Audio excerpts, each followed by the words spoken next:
One day I got a call. 3 8th-grade boys dragged my 12-year-old daughter into the boys' locker room and beat her so badly, she left with torn braids, bruised ribs, and eyes too swollen to cry. And when I got to the school, the principal told me it was just roughhousing. They blamed her, said she shouldn't have been near the locker room, as if she walked in there hoping to be attacked. No calls home, no punishment for the boys, no cops, just a nurse, an empty file, and 3 rich sons of powerful men getting away. Again. They expected me to nod and walk away. They didn't know I'm a former Navy SEAL. And they sure as hell didn't think I'd dig up every buried secret this town's been hiding, especially not the one that will burn their little empire to the ground. Because I'm not just coming for justice, I'm coming for everything they tried to keep quiet. But let's start at the beginning. Before we dive in, let me know where in the world you're listening from today. I was midway through a conference call when my phone buzzed. The school's number flashed on screen. My stomach tightened. They never called unless something was wrong. "Excuse me," I told the client. "Family emergency." I switched lines without waiting for a response. "Hello? Mr. Davis? Nurse Patel from Lincoln Middle School. There's been an incident involving Nyla. She's injured." The world stopped. My daughter, my little girl. "How bad?" I croaked. "She's stable but needs medical attention, and you here." "I'm on my way." I grabbed my keys, mind racing through possibilities. A gym class fall? Allergic reaction? A fight? Nyla wasn't the fighting type. Quiet, artistic, kept to herself. The 15-minute drive took 8. SEAL training kicked in. Assess, plan, execute. I weaved through traffic, knuckles white against the wheel. The knot in my chest tightened with each minute. I abandoned my car at the curb and sprinted inside, ignoring the visitor check-in sign. The security guard recognized me and let me pass. "Nurse's office?" I barked. "Down the hall, left at the water fountain," he pointed. The hallways were nearly empty. My footsteps echoed against the linoleum as I ran. At the frosted glass door marked Health Services, I paused, breathed deep, and entered. Nothing could have prepared me. Nyla sat hunched on an exam table, curled inward like a wounded animal. Her face was bruised, left eye swelling shut, dried blood crusting her nose and mouth. Her shirt was torn, with angry marks around her neck. Worst was her hair. The braids she'd been so proud of were mostly gone. Patches of scalp showed where they'd been ripped out. What remained hung in uneven clumps. She didn't look up when I entered. "Nyla," I whispered, crossing the room. She flinched at my reach, sending ice through my heart. I crouched to her level instead. "Baby, it's Dad, I'm here." Her vacant eyes flickered to mine. No tears, just emptiness. That terrified me. "Mr. Davis," Nurse Patel appeared with a clipboard. "I've documented her injuries. She needs a doctor. Possible concussion, and these cuts need professional attention." What happened? I struggled to keep my voice level. The nurse glanced at an administrator in the doorway. "There was an altercation between students." An altercation? Look at her. This wasn't some playground scuffle. The thin-faced administrator stepped forward. "Mr. Davis, we're still gathering information. Rest assured, we take student safety very seriously. Who did this to my daughter?" I stood to my full height, towering over her. "We have a zero-tolerance policy for violence. The situation is being investigated." That's not what I asked. My voice was dangerously quiet. "I want names." "Mr. Davis, I understand you're upset." "Upset?" "Upset is a bad grade. This is something else entirely." Their exchanged glance told me they were hiding something. "Dad." Nyla's voice was barely audible. I knelt beside her. "I'm right here, baby." She reached for my hand but said nothing more. "Can you tell me what happened?" I asked gently. She shook her head, eyes darting toward the administrator. "Perhaps get Nyla medical attention first," Nurse Patel suggested. "The police have been notified and will want a statement." Police? So not just an altercation after all. "Protocol requires reporting serious physical altercations," the administrator explained. The school janitor passed by, our eyes meeting briefly as he nodded. "Sir," he said quietly, You might want to ask about the boys' locker room. Mr. Washington, that will be all, the administrator snapped. The boys' locker room? I turned back. What does that have to do with my daughter? Her face flushed. As I said, we're still investigating. She shouldn't have been near the boys' locker room. What was she doing there? Nyla needs medical attention, the nurse interrupted. These questions can wait. She was right. I gathered my daughter carefully, surprised at how light she felt. I'm taking her to the hospital, I said, then I'm coming back and I expect answers. As we left, the janitor was still mopping the same spot. It was the boys, he murmured. Locker room. I nodded thanks, holding my broken little girl closer, already planning what came next. I took Nyla to the ER. 3 bruised ribs, sprained wrist, contusions on her back and shoulders, split lip, braids torn from her scalp. These injuries indicate a severe beating, the doctor said while Nyla was getting x-rayed. Has she mentioned what happened? I shook my head. Not a word. We must report this level of assault on a minor. The school said they called police, I replied. Did they? No officer has come and they usually arrive immediately for cases involving children. A cold weight settled in my stomach. After Nyla received pain medication, I called Mrs. Wilkins to stay with her. She'd been invaluable since my wife died 3 years ago. Go handle what needs handling, Mrs. Wilkins said, her eyes hardening at Nyla's injuries. I'll stay as long as needed. I kissed Nyla's forehead. I'll be back soon, baby. She grabbed my hand, suddenly fearful. Don't go back there, Dad. I need to find out what happened. They'll just lie, she whispered. They always do. Who lies, Nyla?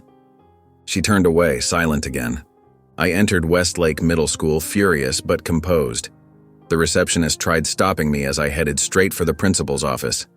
Sir, you need an appointment. I didn't stop. He'll see me now. Principal Harper hung up his phone as I entered. Mr. Davis, I was about to call about the unfortunate incident with Nyla. Unfortunate incident? My daughter has 3 bruised ribs and her braids ripped out. You call that unfortunate? He gestured to a chair. Please sit. I understand you're upset. I remained standing. The doctor said police should have been there. You told me they were called. Harper cleared his throat. There was confusion about the severity. After gathering more information, we determined it was a misunderstanding between students. A misunderstanding? These things happen. Middle school is challenging socially. I leaned on his desk. What happened to my daughter? From what we've gathered, Nyla was near the boys' locker room during gym. There was an altercation with boys surprised to find her there. Are you suggesting she deserved this? I'm not justifying anything, just explaining boys that age can be rough. My daughter was assaulted. Who did it and what are you doing about it? Harper shifted uncomfortably. The boys involved are good students from respectable families. No history of problems. I want names. I can't divulge that due to privacy policies. My minor was assaulted on your watch. Who did it? These were just boys roughhousing, perhaps too far, but no malicious intent. You call torn braids and bruised ribs roughhousing? We've spoken to the boys who regret the situation getting out of hand. So you know who did this but won't discipline them. We've addressed it appropriately. The boys have been spoken to. My daughter's in the hospital and they got a talking to. Harper's expression hardened. I've been an educator for 25 years. I know how to handle these situations. What about the police report? The nurse said police were called. We determined it didn't warrant police involvement. It would only traumatize everyone further. Who are these boys? Who are their parents? I can't disclose. Tyler Jameson, came a voice from the doorway. The janitor, Mr. Washington, stood there. Chase Nichols and Brent Whitaker were with him. I saw them running from the locker room, laughing. Heard Tyler say something about teaching her a lesson. Harper jumped up. Mr. Washington, that's inappropriate. Leave immediately. But Washington looked at me. Judge Jameson's son, the vice principal's nephew, and Whitaker's daddy owns half the commercial property in town. He nodded and continued down the hall. Harper sputtered. That man has no idea what he's talking about. But his panicked eyes told me everything. So 3 boys from powerful families beat my daughter and you're covering it up. That's absolutely not what's happening, Harper insisted weakly. All factors considered, including who their daddies are. Harper flushed. Take some time to cool down. We can discuss this when emotions aren't so high. I straightened up. You're right about one thing. My daughter is safe now because she's never coming back to this school. At the door, I paused. And this conversation isn't over, not by a long shot. I brought Nyla home that afternoon. The hospital had discharged her with painkillers, bandages, and a referral to a trauma counselor. The physical damage was minor, according to the doctor. Bruised ribs, facial contusions, scalp abrasions.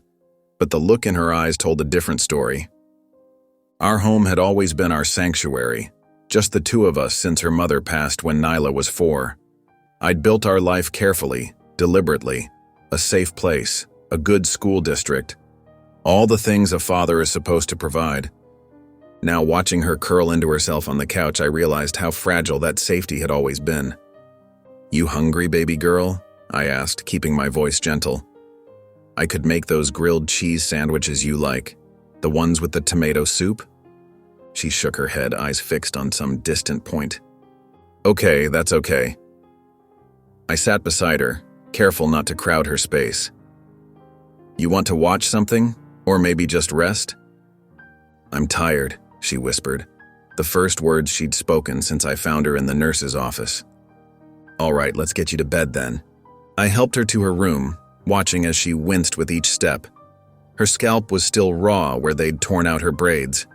We'd spent hours getting those braids done just 2 weeks ago, sitting in Miss Cheryl's salon, Nyla chattering about her art project while the women worked their magic. Now those braids were gone, and so was my daughter's voice. I tucked her in gently, pulling the covers up to her chin like I used to when she was little. I'm right down the hall if you need anything. Anything at all, okay?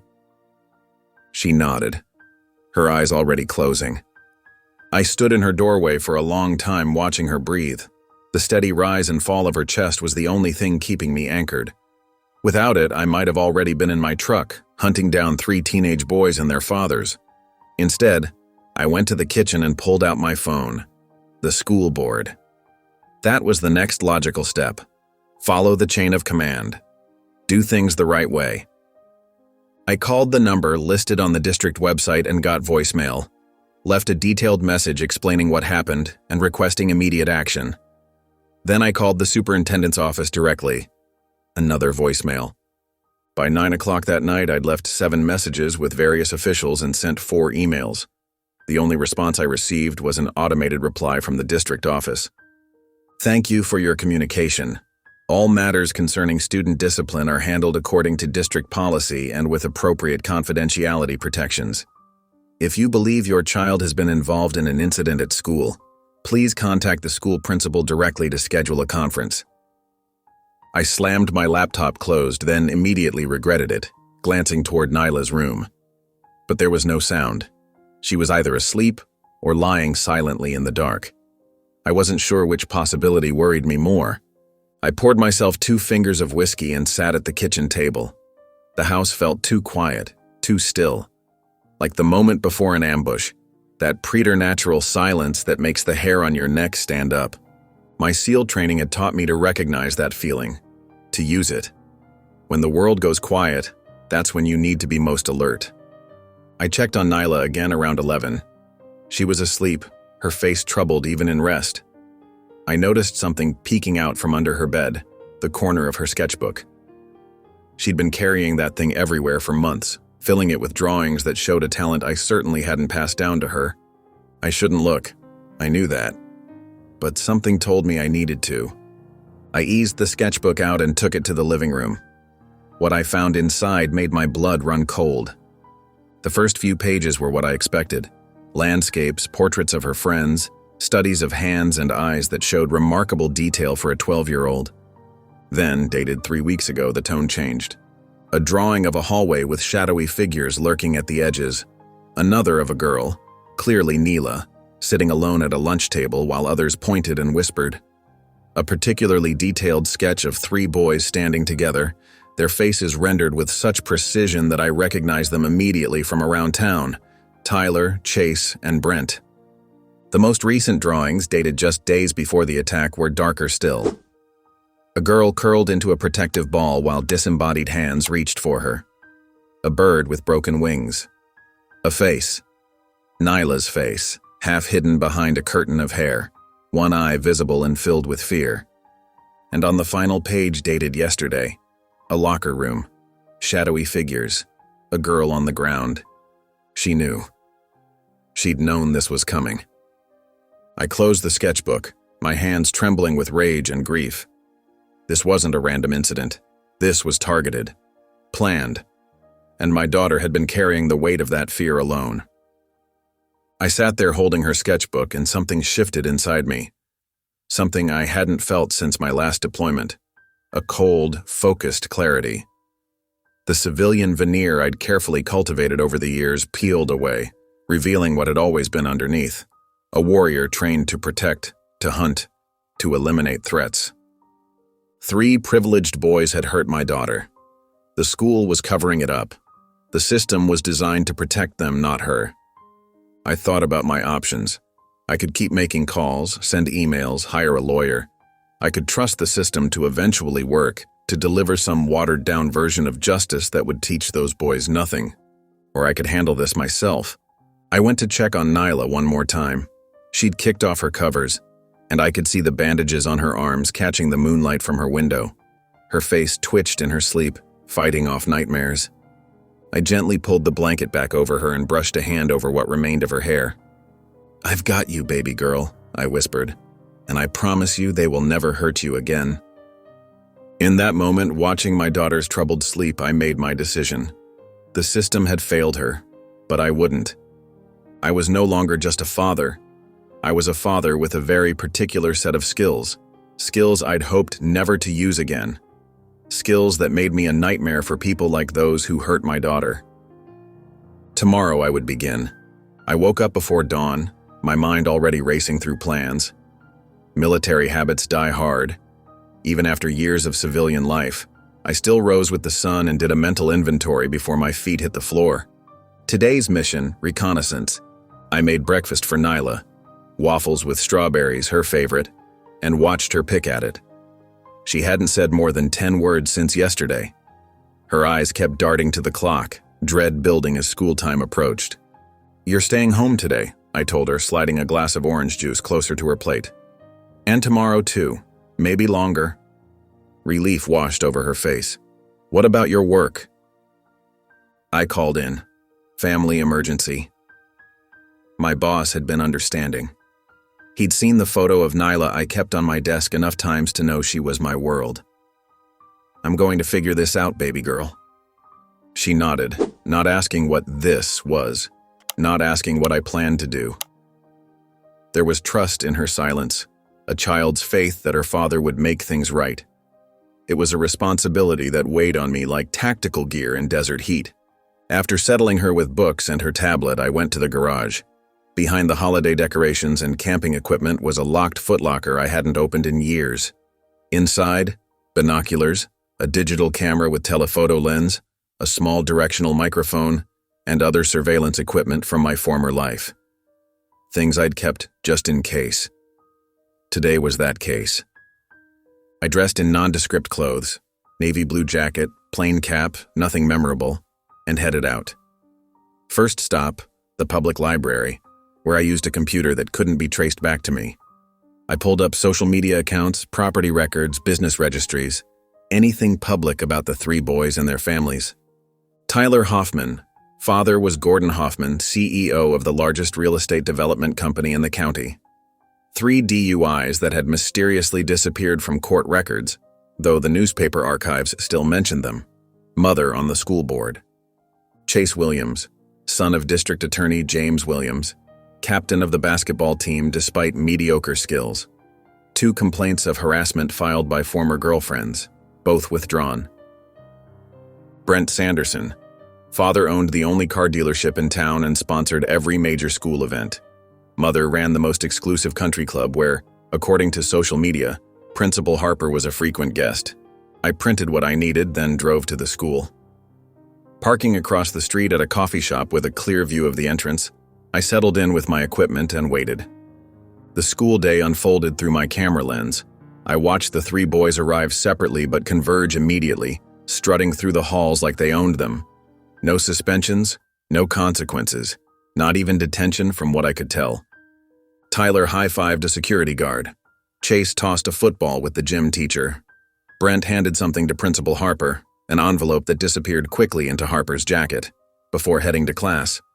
I photographed everything. At lunch, they sat together at a prime table, surrounded by an entourage of admirers. I zoomed in on their faces, laughing, carefree. Tyler pantomimed something that made the others roar with laughter, a crude gesture that turned my stomach. Were they talking about Nyla?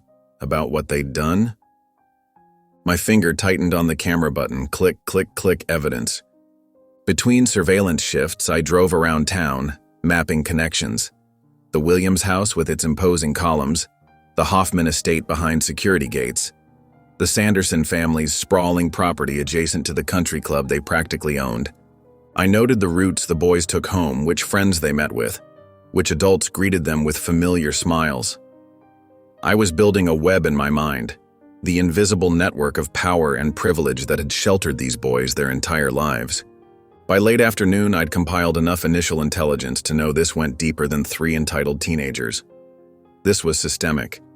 The boys were merely symptoms of a corrupt organism that permeated the entire town. I returned to the school as faculty began leaving for the day. From my vantage point in the parking lot, I watched and photographed as Assistant Principal Mercer had an intense conversation with Chase's father, the DA. They stood close, speaking in hushed tones by Williams's luxury sedan. The conversation ended with a handshake that lingered too long. Something passed between palms. Principal Harper emerged later, walking directly to where Gordon Hoffman waited in his Range Rover. Their conversation lasted less than a minute, but Harper's nodding and deferential posture told me everything I needed to know about who held the real authority. The school's athletic director chatted animatedly with Brent's father, pointing occasionally toward the gymnasium. Plans for another donation, perhaps? Another building with the Sanderson name emblazoned across it? As darkness fell, I remained in position, watching the custodial staff and late-working teachers leave. A janitor, the same one who'd told me about the locker room, was the last to exit. He looked around nervously before getting into his battered pickup truck. I made a mental note to speak with him again. He might be the only honest person in that building.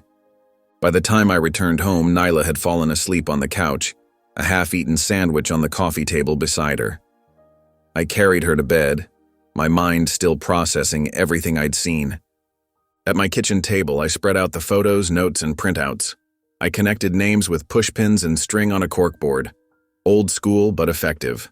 Patterns emerged. Relationships clarified. The picture was becoming clearer, and it was uglier than I'd imagined. This wasn't just about 3 boys who'd assaulted my daughter. This was about money, power, and a system designed to protect its own at all costs. The school was just one tentacle of a creature that had its grip on the entire town. My phone buzzed with a text from an unknown number. Be careful who you watch. Some people watch back. I stared at the message, then at my surveillance photos. Someone had noticed me today. Good. Let them know they were being watched. Let them feel a fraction of the unease my daughter felt every day at that school. I wasn't just gathering intelligence anymore. I was declaring war. I spent the next few days building my intelligence network. Small towns run on information. Who knows what? Who tells who? I needed to tap into that current.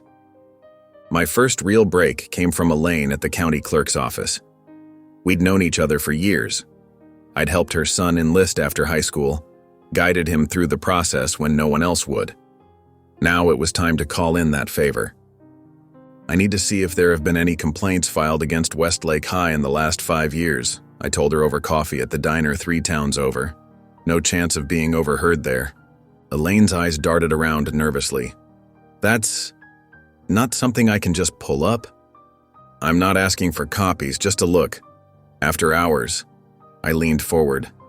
It's about Nyla. Her face softened. She'd watched Nyla grow up, sent birthday cards every year. What happened? I told her, not everything, but enough. The attack, the school's response, the wall of silence. Come by at 7 tomorrow, back entrance. She slid her coffee cup away. 1 hour, that's all I can give you. The next evening I slipped through the service door of the county building. Elaine was waiting, keys jingling nervously in her hand. Records room, follow me. The basement smelled of dust and old paper. Elaine unlocked a heavy door and flipped on fluorescent lights that buzzed overhead. School district files are in Section F, civil complaints in Section C.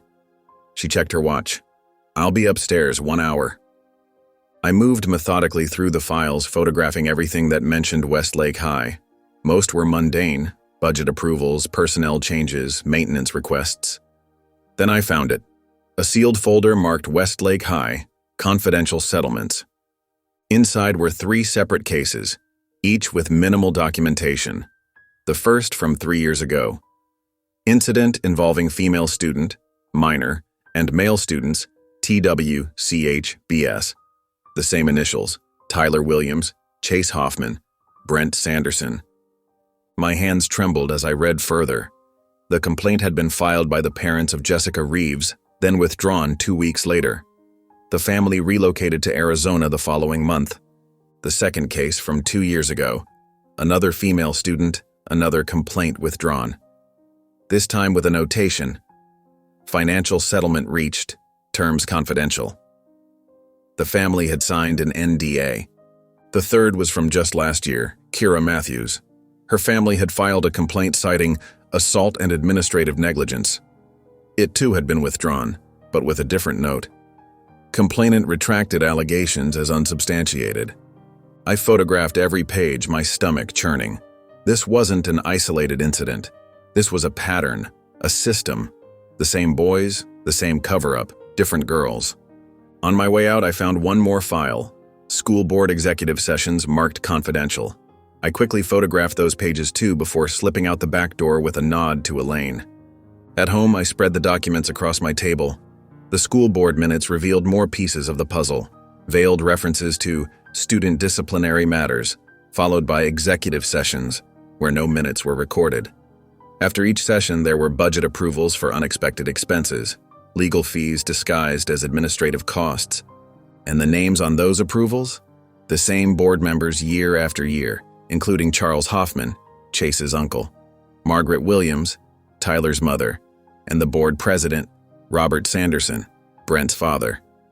They'd built a perfect machine, one that protected their boys while silencing their victims. I needed to find these girls. Their stories might be the key to breaking this open.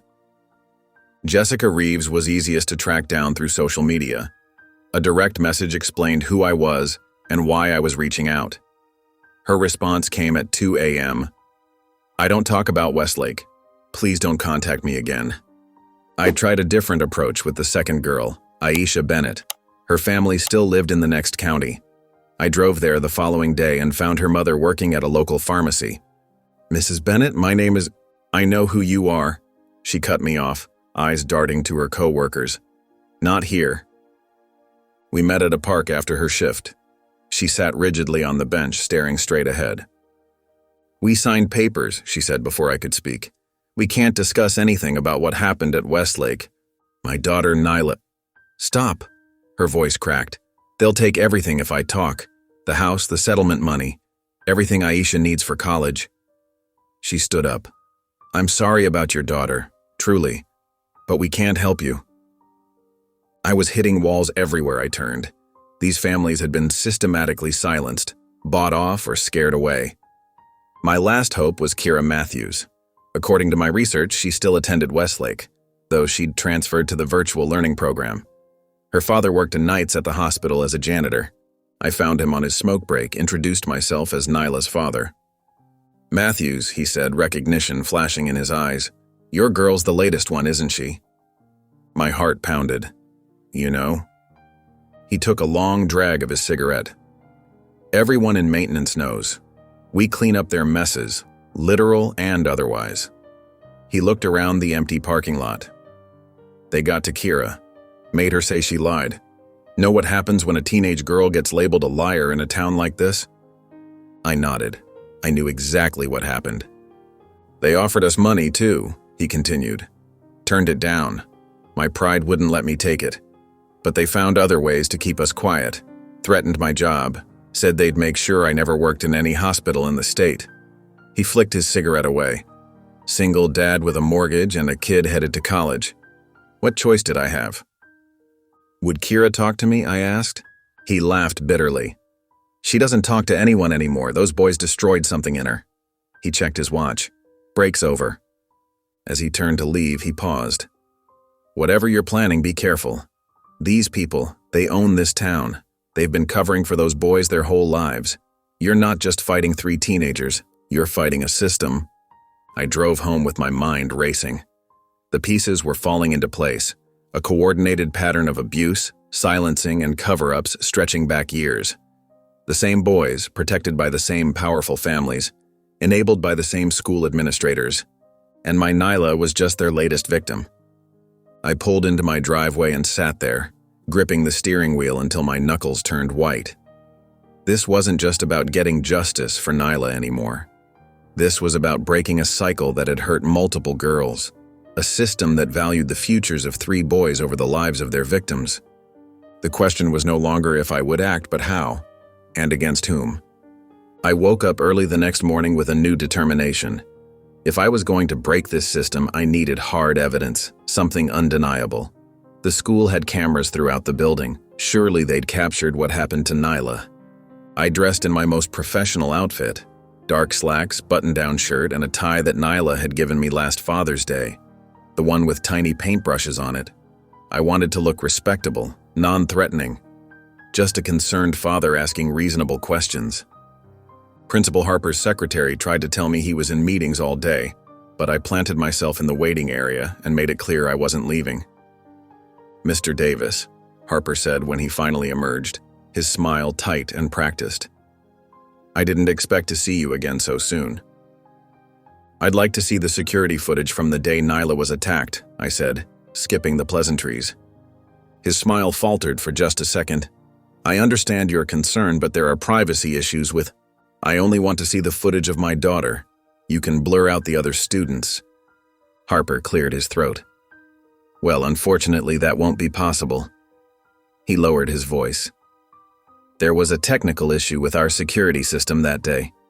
The cameras weren't operational. The coincidence was too perfect. All of them? At the same time? It happens more often than you'd think, he said with a shrug. Budget cuts mean maintenance gets delayed. I've been asking the board for upgrades for years. I knew he was lying. I'd done my research on Westlake's security system, a state-of-the-art setup installed just 2 years ago after a generous donation from the Sanderson family. That's interesting, I said, keeping my voice level.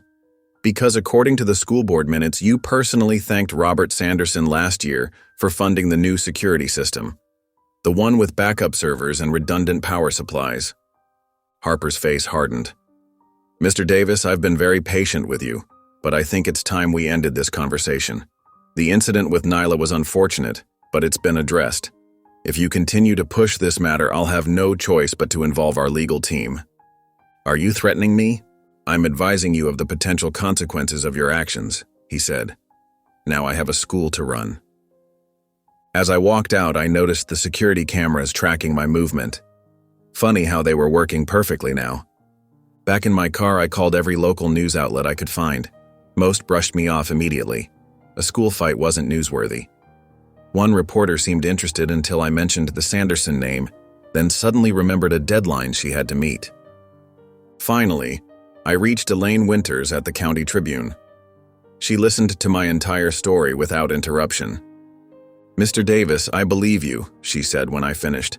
This isn't the first time I've heard rumors about those boys, but without evidence, video, photos, witness statements, there's nothing I can publish. The Sandersons alone have sued this paper twice in the past decade. What about the other victims? The pattern ? Sealed records and NDAs, she sighed. Look, get me something concrete, anything I can verify independently, and I'll run with it. Until then, my hands are tied. I spent the rest of the day making calls, hitting the same wall over and over. By evening, I was exhausted and no closer to justice for Nyla. She'd stayed in her room most of the day, only emerging for dinner. We ate in near silence, her eyes rarely leaving her plate. "How about a movie tonight?" I suggested as we cleared the table. "Your pick." A ghost of a smile crossed her face. "Maybe." It was the most positive response I'd gotten from her in days. I was washing dishes when the doorbell rang. "I'll get it," I called out, drying my hands. Two women stood on my porch. The older one, gray-haired with tired eyes, held up an ID badge. "Mr. Davis, I'm Sandra Wilkins from Child Protective Services. This is my colleague, Ms. Chen. May we come in?" My stomach dropped. "What's this about?" "We've received a report concerning your daughter, Nyla," Wilkins said. "We need to speak with both of you." I let them in, my mind racing. As they settled on the couch, Ms. Chen pulled out a tablet and began taking notes. "Nyla," I called, "can you come down here, please?" She appeared at the top of the stairs, freezing when she saw our visitors. "It's okay, baby," I assured her. "These ladies just want to talk to us." Wilkins explained they'd received an anonymous report alleging I had physically abused Nyla, specifically that I had hit her after she got in trouble at school. Nyla's eyes widened.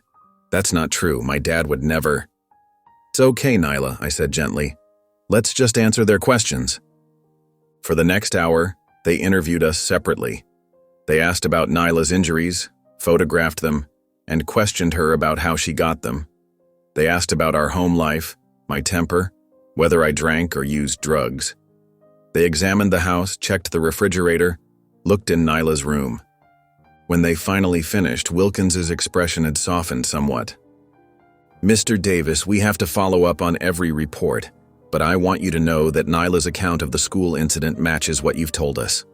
Her description of her injuries is consistent with being attacked by other students, not with parental abuse." "So we're done here?" I asked. Ms. Chen closed her tablet. "Not entirely. We'll need to file a report, and there may be a follow-up visit. But based on what we've seen today, we have no immediate concerns about Nyla's safety in your care." After they left, I sat heavily on the couch, the reality of what had just happened sinking in.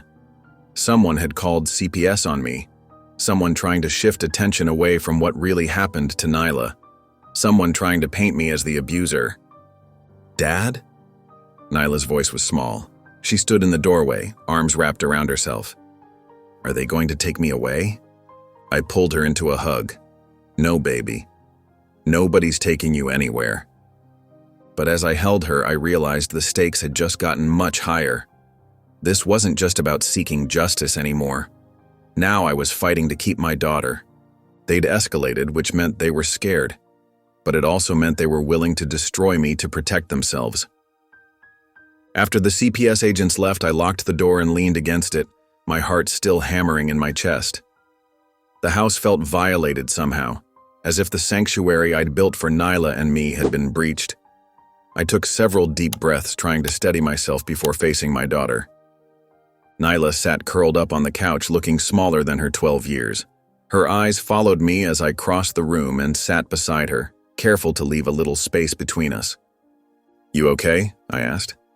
She nodded, but her eyes told a different story. "They asked a lot of questions about you." "I know, baby. They wanted to know if you ever hit me." Her voice trembled. "I told them you never did. Not once. Not ever." I reached out slowly and took her hand. "Thank you for telling the truth." They looked at my bruises. Her free hand unconsciously touched her cheek where the swelling had started to fade to a yellowish purple. I told them about Tyler and the others. I told them what really happened. Pride swelled in my chest. It must have taken tremendous courage for her to relive that trauma with strangers. "You're the bravest person I know," I said. A ghost of a smile touched her lips, then vanished. "Are we in trouble?" Before I could answer, my phone rang. The caller ID showed Sandra Wilkins, the lead CPS agent who just left our house. My stomach clenched as I answered. "Mr. Davis, I wanted to speak with you privately," she said, her voice professional but not unkind. Based on our initial assessment, we don't believe Nyla is in immediate danger. However, I need to inform you that we're required to open a formal investigation. But you just said... I know, and I personally don't believe the allegations, but the report came from a mandated reporter at the school, which triggers certain protocols we can't ignore. The school. Of course. The pieces clicked into place. They were trying to discredit me, to make me the villain in this story. What happens now? I asked, turning away from Nyla and lowering my voice. We'll conduct interviews with school personnel, review medical records, and possibly speak with neighbors or other family members. There will be a formal hearing in 7 days to determine if temporary custody adjustments are necessary. The room seemed to tilt. Custody adjustments? You're talking about taking my daughter? It's standard procedure, Mr. Davis. At the hearing, a judge will review our findings and make a determination. Until then, Nyla remains in your care, but we'll be checking in regularly. After she hung up, I stood frozen, phone still pressed to my ear. 7 days. They could take Nyla in 7 days. Dad? Nyla's voice pulled me back. What's wrong? I turned to face her, struggling to keep my expression neutral. Nothing for you to worry about. Just some paperwork they need to finish up. The lie tasted bitter in my mouth, but I couldn't bear to add to her burdens. She'd been through enough already. That night, after Nyla went to bed, I sat at the kitchen table surrounded by notes and printouts. Everything I'd gathered about the boys, their families, the school's pattern of cover-ups. What had felt like progress yesterday now seemed pathetically inadequate. I'd been operating as if I had time, as if the system might eventually work if I gathered enough evidence. Now the system itself was being weaponized against me. My phone buzzed with a text from an unknown number. Back off or lose her for good. This is your only warning. I stared at the message, ice forming in my veins. They were watching me. They knew I was digging. And now they were threatening to take the one person who mattered most to me. Sleep eluded me that night. I checked on Nyla multiple times, watching her chest rise and fall with each breath, memorizing the peaceful expression she wore only in sleep. The thought of her waking up in a strange place surrounded by strangers tore at my heart. By morning, doubt had crept in like a fog. Was I making things worse? Every step I'd taken to expose the truth had only escalated the situation. Now Nyla faced the prospect of being ripped away from her home, from me. Over breakfast, I watched her push cereal around her bowl, her appetite still diminished from everything that had happened. Nyla, I said gently, I need to ask you something important. She looked up, wary.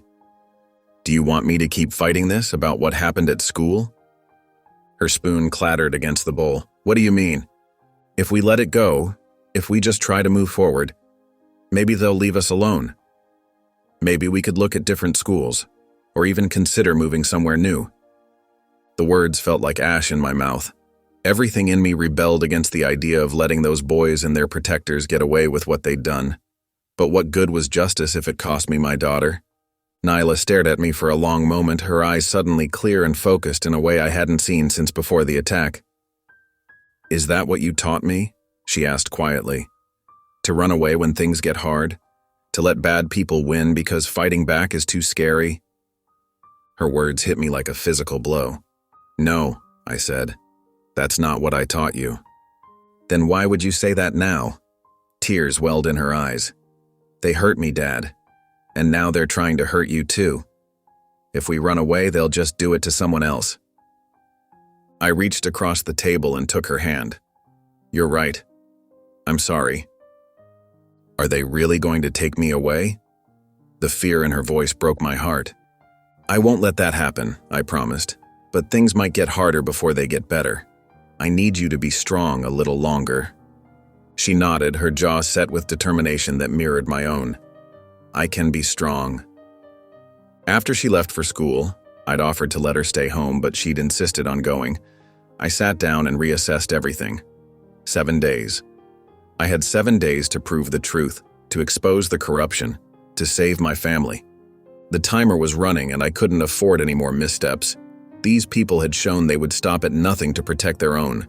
They had power, connections, and the benefit of a system designed to shield them. But I had something they didn't, nothing left to lose. I paced the length of my living room, the floorboards creaking under my weight as I wore a path in the carpet.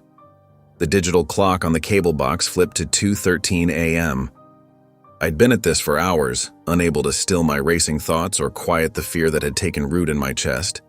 My military training had taught me to function on minimal sleep, to stay alert through days of exhaustion when necessary. But this was different. This wasn't physical fatigue I could push through. This was the bone-deep terror of a father who might lose his child. I stopped at the window, pulling back the curtain just enough to peer into the darkness. Was someone watching the house right now? Taking notes on my movements? Planning their next move against us?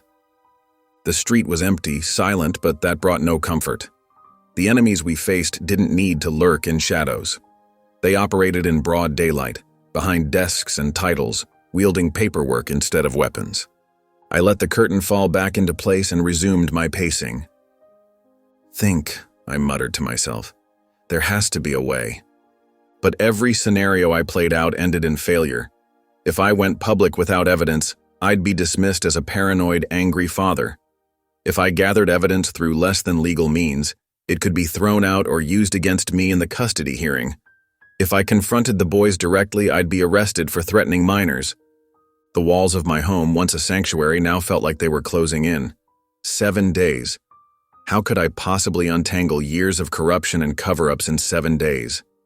I sank onto the couch, dropping my head into my hands. For the first time since leaving active duty, I felt utterly powerless. During my military career, I'd faced death many times, but nothing had prepared me for this, for watching my daughter suffer while the people responsible walked free, for having the system I'd once believed in turn against us. "I'm sorry, Nyla," I whispered into the darkness. "I don't know if I can fix this." The admission felt like surrender, and it tasted bitter on my tongue. But what choice did I have? Every move I made seemed to make things worse. Maybe the right thing, the only thing, was to back down, to focus solely on protecting what remained of our life together. I must have dozed off on the couch because I woke with a start as the first pale light of dawn filtered through the windows.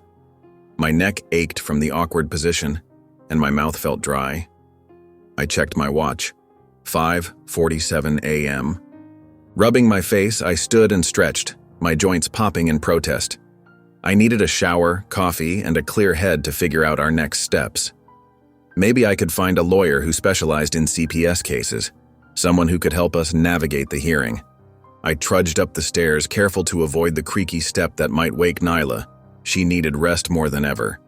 As I approached my bedroom door, something on the floor caught my eye, a folded piece of paper that hadn't been there when I'd last gone upstairs. I picked it up, unfolding it carefully. Inside was a message in Nyla's unmistakable handwriting, the letters slightly crooked but clear. "Don't let them win, Daddy." Just 5 words. 5 simple words that hit me like a physical blow.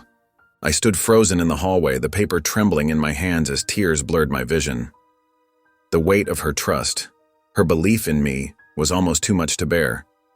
In those 5 words, I heard her voice. Not the silent, traumatized girl who'd barely spoken since the attack, but my fierce, brave daughter who'd always looked to me to make things right.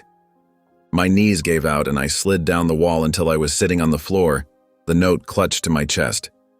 The tears came then, hot and fast, the first I'd allowed myself since this nightmare began. I cried for what had been done to Nyla, for the innocence stolen from her, for the system that had failed to protect her and now threatened to take her away. But as the storm of emotion passed, something else took its place. Something hard and clear and certain. She was right. We couldn't let them win. I'd been approaching this all wrong. I'd been trying to work within a system that was fundamentally corrupted, expecting justice from institutions designed to protect the powerful. I'd been gathering evidence as if the truth alone would be enough, when the truth had been buried time and again. I wiped my face with the back of my hand and read the note once more.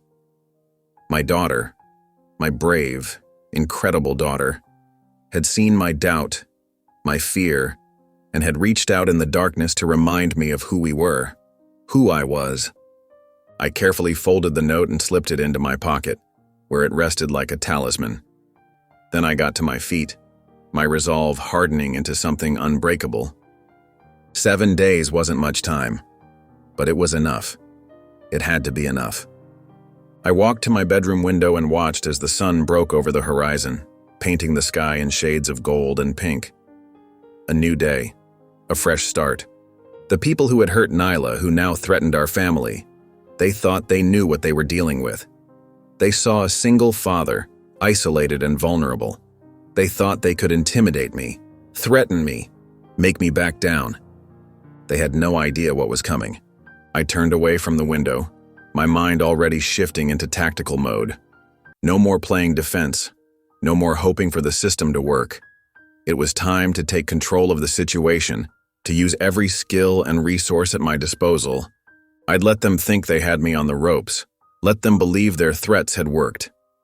And while they were congratulating themselves, I would be building the case they couldn't ignore, couldn't bury, couldn't spin away. For Nyla, for every child who'd been silenced, for every family that had been forced to move away or accept a settlement. The game had changed, and this time we would win. I didn't sleep that night. Not really. After finding Nyla's note, I sat at my kitchen table with a legal pad, mapping out everyone involved in this mess. The boys, their parents, the principal, the school board. By dawn, I'd worked through 3 cups of coffee and filled 6 pages with names, connections, and potential pressure points. I made Nyla breakfast before school, chocolate chip pancakes, her favorite. She ate silently, but I caught her watching me, a hint of that old spark in her eyes. When I dropped her off, I squeezed her hand. "I'm picking you up today. No after-school program." She nodded, relief washing over her face. Neither of us wanted her spending extra time in that building. After she disappeared through the doors, I parked across the street, watching the morning rush. Principal Harper stood at the entrance, greeting students with that politician's smile. The 3 boys arrived together in Chase's new Jeep, laughing as they swaggered into the building. My fingers tightened around the steering wheel until my knuckles went white. I'd planned to spend the day following up on the records I'd found, maybe tracking down one of those families who'd moved away. But first, I needed to talk with Nyla's teachers, get a sense of how she was being treated in class. I walked through the front doors, signed in as a visitor, and headed toward the main office. That's when I noticed him, an older black man in gray maintenance coveralls mopping the hallway floor. There was something in the way he held himself, the methodical precision of his movements. Military, I thought instantly. You can always tell. He glanced up as I passed, his eyes sharp and assessing.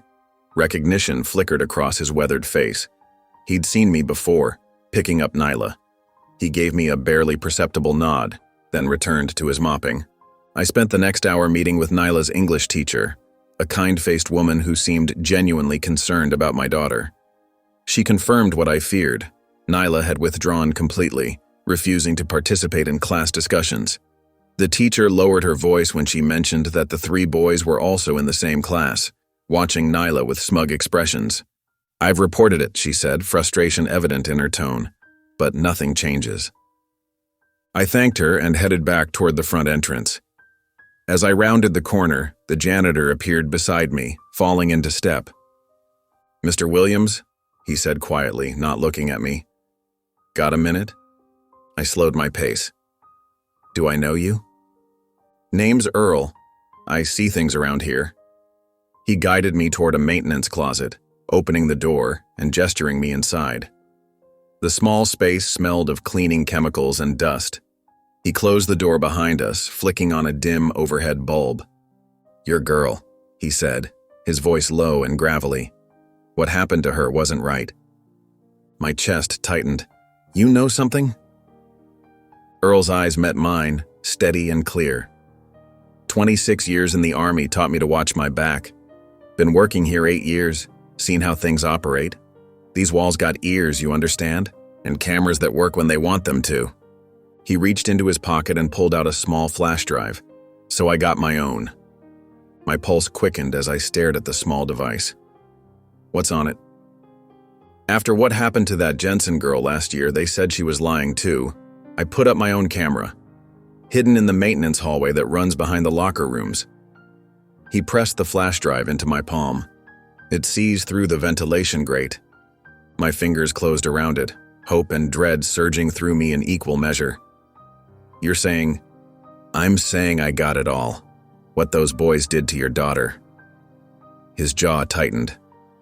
"Been waiting for the right moment to give it to you. Saw you come in today and figured it was time." I stared at him, overwhelmed by what he was offering. "Why would you risk this? Your job." "Some things matter more than a paycheck." Earl's eyes hardened. "My granddaughter goes to this school, 7th grade, like your Nyla. I watch out for all these kids, but nobody's watching out for the ones who need it most." I slipped the flash drive into my pocket, my hand trembling slightly. "I don't know how to thank you." "Don't thank me yet. Watch it first." He checked his watch. "I gotta get back before they notice I'm gone." "But Mr. Williams?" His voice dropped even lower. "Whatever you do with that, be careful. These people, they protect their own." With that, he opened the door and slipped out, resuming his mopping as if our conversation had never happened. I left the school in a daze, the flash drive burning a hole in my pocket. I drove to a coffee shop several miles away, ordered a large black coffee, and found a corner table with my back to the wall. I pulled out my laptop, inserted the drive, and opened the only file it contained. The footage was grainy but clear enough. The timestamp showed last Tuesday, 2:17 p.m. Through the ventilation grate, I could see part of the boys' locker room. At first, there was nothing, just empty benches and lockers.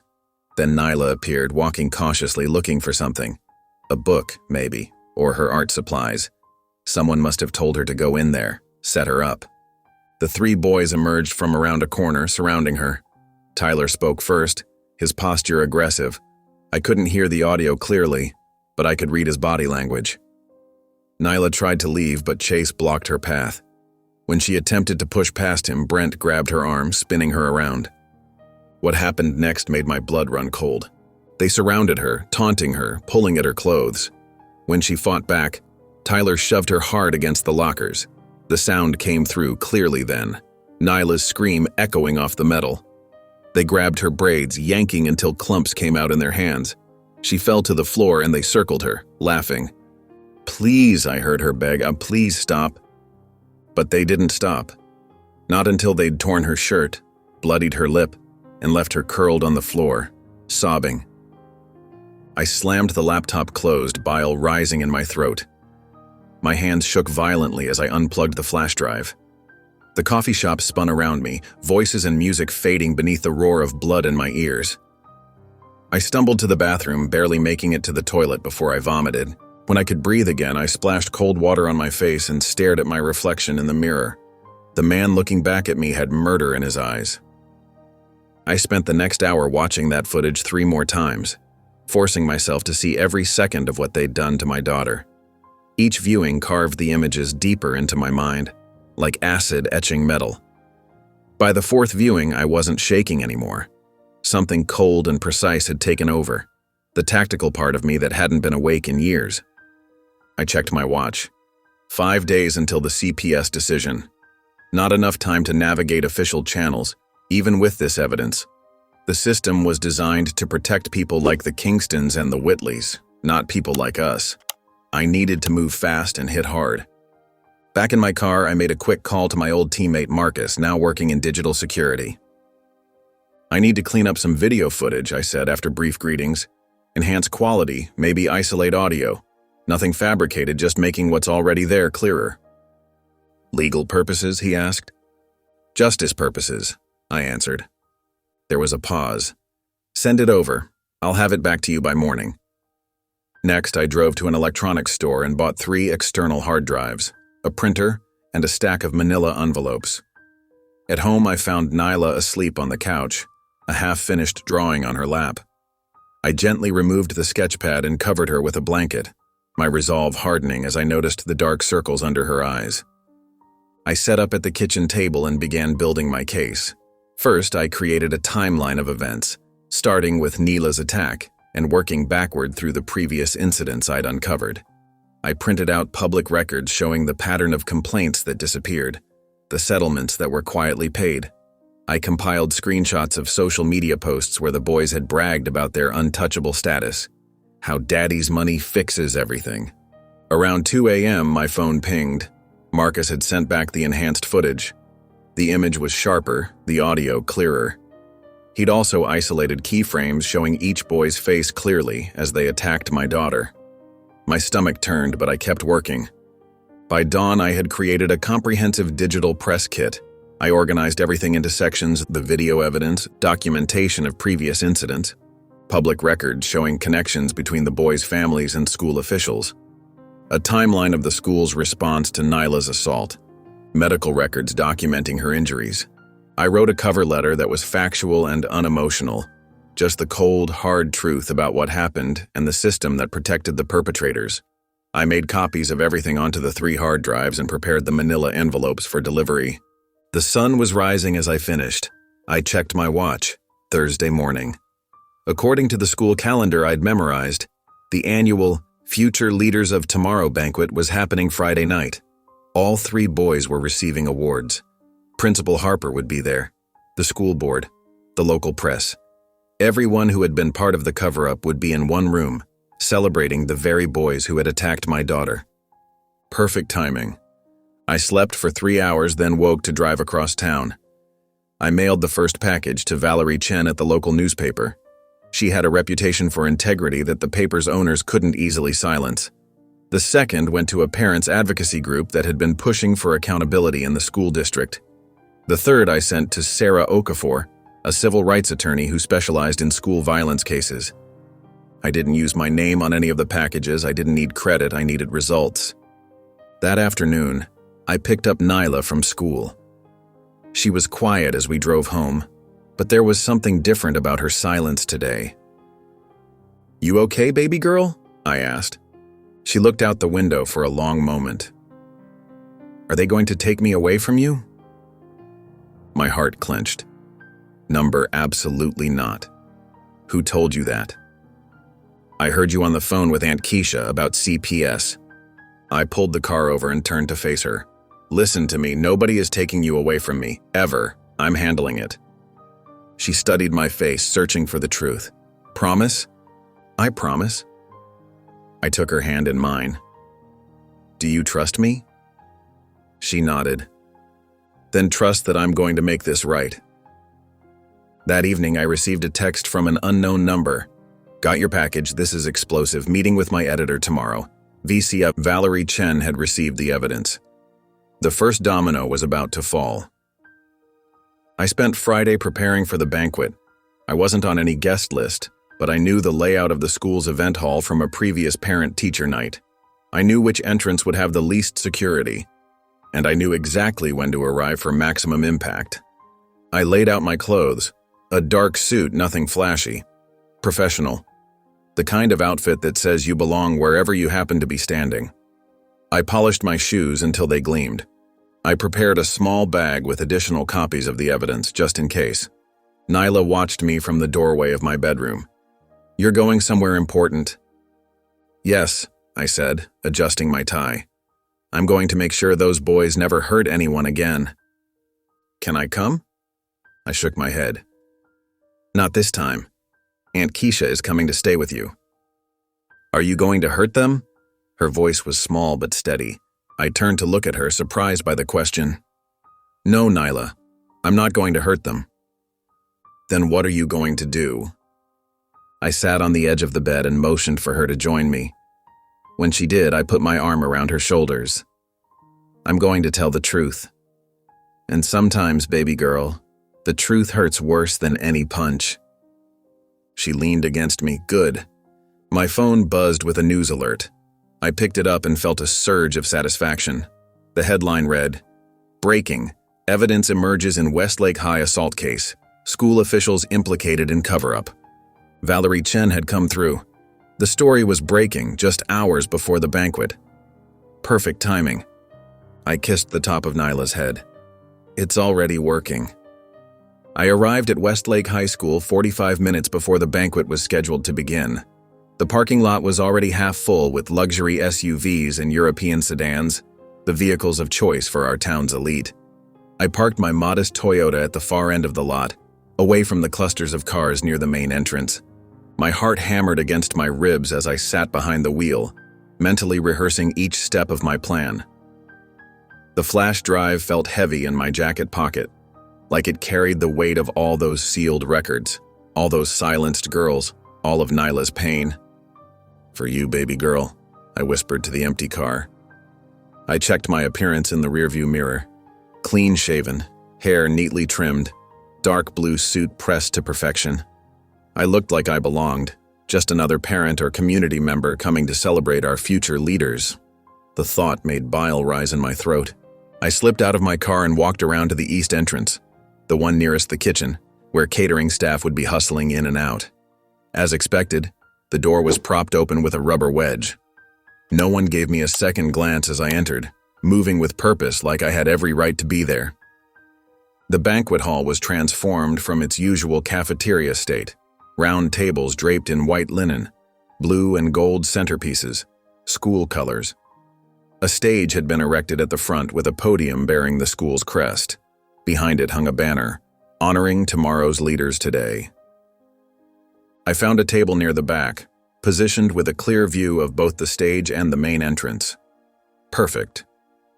I pulled out a chair and sat down, placing my phone on the table, angled to record. The flash drive remained in my inner jacket pocket right over my heart. Guests began to filter in, school board members in formal attire, teachers looking uncomfortable in rarely worn dress clothes, parents of the honorees beaming with pride. I recognized Tyler's father, the bank president, glad-handing everyone who approached. Chase's mother, the district attorney, entered with her husband, a real estate developer who'd bought half the commercial properties downtown. Brent's parents arrived last. His father was the mayor, his mother the head of the hospital board. The power families of our town all gathered to celebrate their sons. Sons who had attacked my daughter.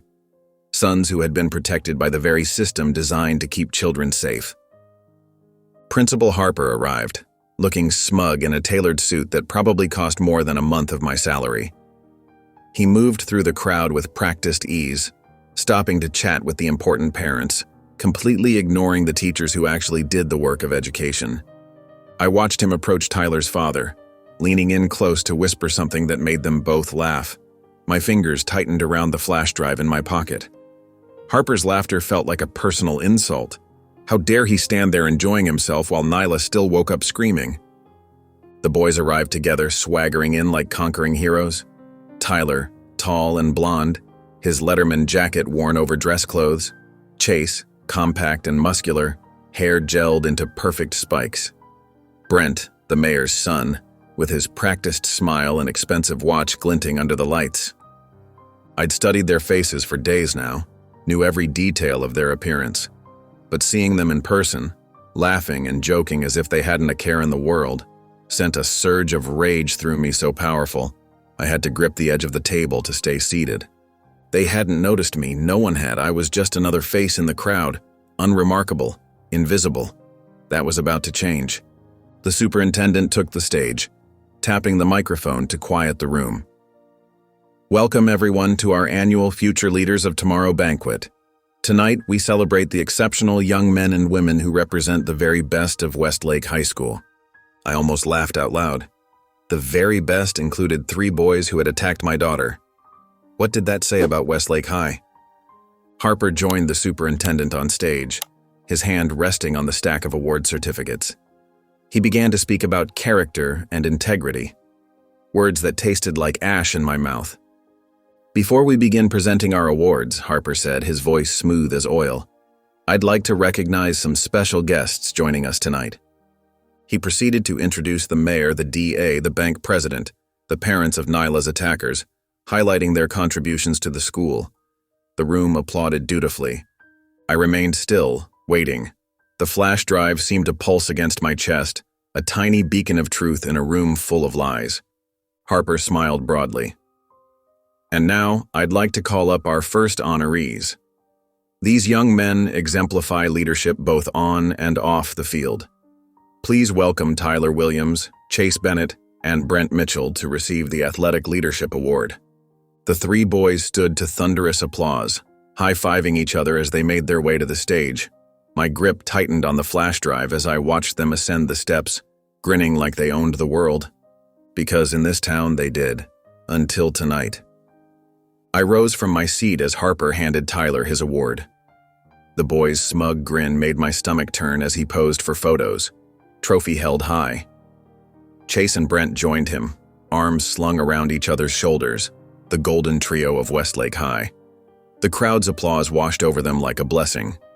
My heartbeat drummed in my ears as I moved toward the stage. No one paid attention to me. Just another proud parent, perhaps. I'd timed this perfectly. The technical booth was minimally staffed. Most of the AV team was enjoying the banquet. During my reconnaissance, I'd noted the simple setup: a laptop connected to the projector system, standard inputs for presentations.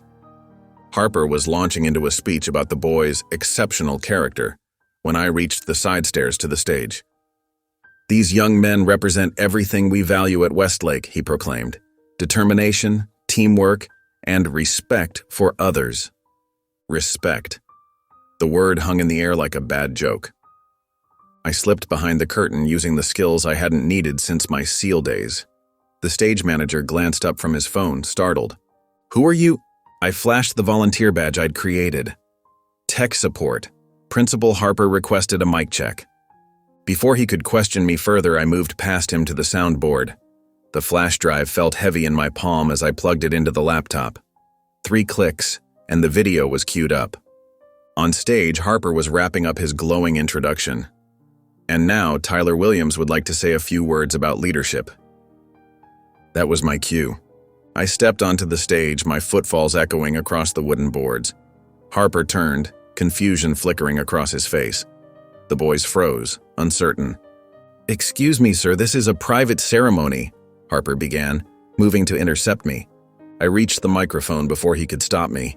My voice rang out across the banquet hall, steady and clear. "Good evening, everyone. Before we continue celebrating these exceptional young men, I think we should see what your leaders are really made of." I pressed the button on the remote I'd palmed. The lights dimmed slightly, and the projector hummed to life behind me. The first image appeared on screen, the school hallway date and timestamp clearly visible. The exact day Nyla was attacked. "What is the meaning of this?" The mayor stood up, his face flushed with anger. I didn't respond. I didn't need to. The video spoke for itself. On screen, Nyla walked down the hallway, books clutched to her chest. She was alone. She'd stayed late for art club. Then came Tyler, Chase, and Brent, surrounding her like wolves. The audio was crystal clear, picking up their taunts, their laughter as they backed her toward the locker room. A collective intake of breath swept through the room. Someone gasped. A woman near the front covered her mouth. The footage continued, unflinching. Nyla trying to push past them, Tyler grabbing her braids, yanking her backward. Chase shoving her into the locker room, the door closing behind them. Then the angle changed, the janitor's hidden camera capturing what happened inside. The boys circling Nyla, tearing at her clothes, pushing her to the ground. Her screams echoed through the banquet hall's speakers, piercing and terrified. "Turn it off!" Chase's father shouted, but no one moved. The room had gone deathly silent except for the audio from the video. Phones came out, recording the footage playing on screen, the evidence being preserved in dozens of digital copies. I watched the faces in the crowd: shock, horror, disgust. Some of the teachers were crying. A few parents rushed their younger children out of the room. But I made myself look at the boys.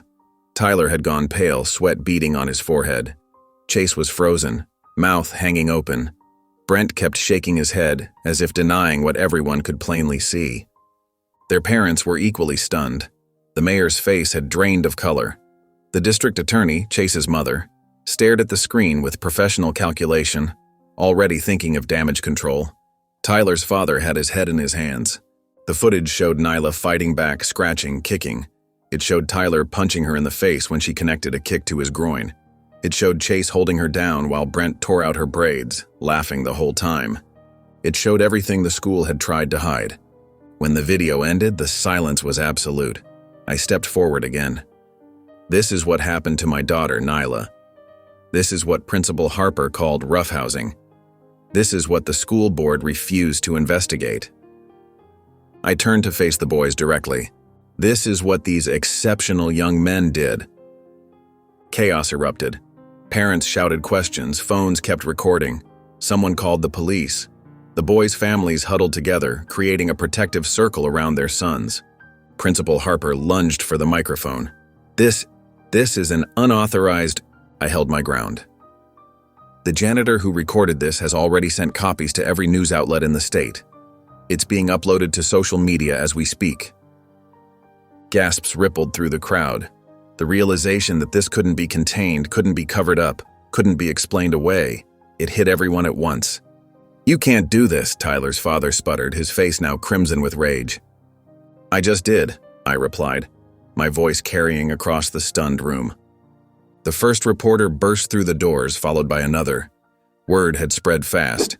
Camera flashes began to pop like lightning across the room. In the midst of the growing storm, I found Nyla's attackers with my eyes. For the first time since I'd known of them, they looked small, frightened, their armor of privilege cracking under the weight of undeniable truth. I woke before dawn, a lifetime of military habits refusing to fade even on a day like this. My phone buzzed incessantly on the nightstand, notifications flooding in faster than I could track them. I sat on the edge of my bed, scrolling through the cascade of messages, emails, and alerts. The footage had gone viral overnight. I'd known it would spread, but the speed and scale caught even me by surprise. The video had millions of views across multiple platforms. Justice for Nyla was trending nationwide. Local news sites had crashed from traffic. The top comment on one upload read simply, "This is what happens when you think you're untouchable." I moved quietly to Nyla's room and cracked the door. She was still asleep, curled tight around her pillow, her face peaceful for the first time in days. I closed the door gently and headed downstairs to make coffee. The real storm was just beginning. By 7 a.m., 3 news vans had parked outside our house. I drew the blinds and turned my phone to silent. At 7:30, it rang anyway. The school district superintendent, voice tight with barely contained panic. "Mr. Williams, I want to personally assure you that we're taking immediate action. All 3 boys have been suspended pending further investigation. We've called an emergency board meeting for 9 a.m. "Suspended," I repeated flatly. "Not expelled? There are procedures we have to—" "Save it," I cut him off. "You had your chance to handle this properly. Now the world is watching." I hung up as another call came in. This one from a detective with the county sheriff's office. The case had been reopened with a different detective leading the investigation. Juvenile court summonses were being prepared for Tyler, Chase, and Brent. "We've received the footage," the detective said. "We're treating this as a serious assault case. I'd like to interview your daughter again when she's ready." "She'll be ready," I said. "But this time I want her statement recorded properly." Outside, the media presence grew. I peered through the blinds to see neighbors being interviewed, some defending us fiercely, others looking uncomfortable with the attention. Our quiet street had become the epicenter of a storm that was growing by the hour. My phone buzzed with a text from the janitor. "Glad I could help. My brother-in-law's a lawyer if you need one. Semper Fi." The messages kept coming. A mother whose daughter had transferred schools last year. "Tyler did the same thing to my Emma. We were paid to stay quiet. Not anymore." 3 other parents with similar stories. Former teachers who'd tried to report incidents and been silenced. Each message filled in another piece of the puzzle, revealing a pattern that stretched back years. By 9 a.m., Nyla came downstairs. She looked at me, then at the TV where her story was playing on the local news. "Everyone knows now," she said quietly. I nodded. "Everyone knows." She sat beside me on the couch, her shoulder pressing against mine. "What happens next?" "Justice," I said simply. My phone rang again. Tyler's father, his voice a mixture of rage and desperation. "You've destroyed my son's future," he hissed. "We'll sue you for everything you have." "Your son destroyed his own future when he put his hands on my daughter," I replied calmly. "And please, sue me. I'd love to put every detail of this case on public record." He hung up. 10 minutes later, his lawyer called instead, tone markedly more conciliatory, floating vague terms about resolving this matter privately. I declined. By noon, social media had exploded with side-by-side images. Tyler at football games, receiving awards, contrasted with screenshots from the assault video. Chase's mother, the district attorney, had issued a statement recusing herself from any involvement in the case, citing conflict of interest. Brent's family had gone completely silent, their social media accounts suddenly deleted. The school board meeting was broadcast live. Parents packed the room, many wearing purple ribbons, Nyla's favorite color. The board members looked shell-shocked as parent after parent took the microphone, demanding answers, accountability, resignations. Principal Harper was nowhere to be seen. A statement from his office cited personal leave. At 2 p.m., my doorbell rang. I expected another reporter, but instead found a young woman, maybe 20, standing on my porch. "You don't know me," she said, "but 3 years ago, Tyler and his friends—" She trailed off, took a deep breath. "No one believed me. I just wanted to say thank you." She wasn't the only one. Throughout the afternoon, messages poured in from survivors across the country, sharing their own stories, offering support, thanking us for breaking the silence. By evening, the boys' families were in full damage control. Tyler's father, the judge, had taken an indefinite leave of absence. Chase's family issued a statement claiming their son had been influenced by peer pressure, but accepting that actions have consequences. Brent's parents hired a crisis management firm. Too little, too late. The juvenile court dates were set for the following week. The district attorney's office from the neighboring county would be handling the prosecution to avoid any appearance of conflict. As night fell, Nyla and I sat on our back porch, away from the cameras out front. She leaned her head against my shoulder. "They can't hurt anyone else now," she said softly. I put my arm around her shoulders. "No, they can't." My phone buzzed one more time. It was a message from Child Protective Services. The anonymous complaint against me had been formally dismissed.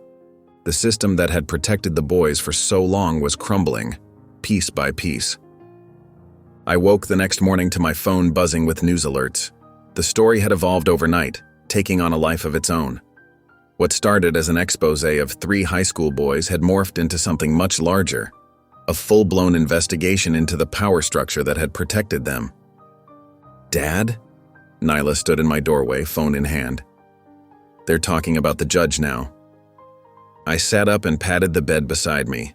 Together, we watched the news report. Tyler's father, Judge William Reynolds, had been placed on administrative leave pending an ethics investigation. The State Judicial Conduct Board had issued a statement citing serious concerns about potential abuse of power and conflict of interest. "What does that mean?" Nyla asked. "It means the spotlight isn't just on Tyler anymore. It's on everyone who helped cover this up." My phone rang, another reporter wanting a statement.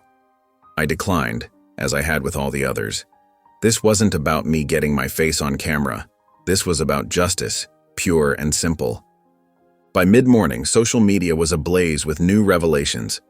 Someone had dug up 3 previous cases where Judge Reynolds had thrown out charges against wealthy kids from the community, including a drunk driving incident involving the mayor's son that had been completely expunged from public record. I made Nyla breakfast, trying to maintain some semblance of normalcy. "You don't have to go to school today if you don't want to." She shook her head. "I'm going. I'm not hiding anymore."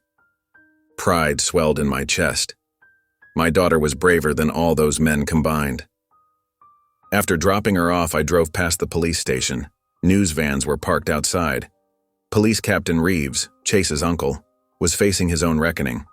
The state police had launched an ethics inquiry after evidence emerged that he'd personally intervened in previous complaints against the boys, classifying them as minor incidents or misunderstandings. My phone buzzed with a text from one of the mothers who'd contacted me earlier. "Just got called by the state attorney general's office. They're interviewing all the families who were silenced. Thank you for breaking this open." By noon, the school board had called an emergency session. I watched the live stream as parents packed the meeting room, many holding signs demanding accountability. The board chair looked visibly uncomfortable as she announced that several major donors had pulled their funding from the school, citing concerns about student safety and administrative oversight. The board has received letters from the Henderson Foundation, Westlake Industries, and 3 alumni associations suspending all donations until a full independent investigation is completed, she read from a prepared statement.